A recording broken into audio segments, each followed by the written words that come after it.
At alam niyo ba kung paano nagawa ang Pilipinas? Based on sa teoryang volcanismo na pinakulo ni Bailey Willis. Tara, alamin natin. Paano panakain namin ang kulong lugar ng volcanismo theory? Paano nabuo ang Pilipinas ay sa theory ito? Ang mga ebidensya sumusuporta nito at ang panghahambing nito sa makabagong paliwanag na tinatanggap ng mga scientific.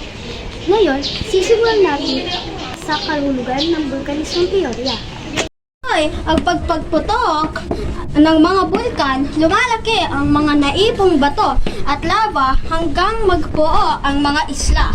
At pagsama-sama ang mga islang ito, ang buo sa kapuluan ng Pilipinas. Ang dami sinasabi kapag ikaw ay wala.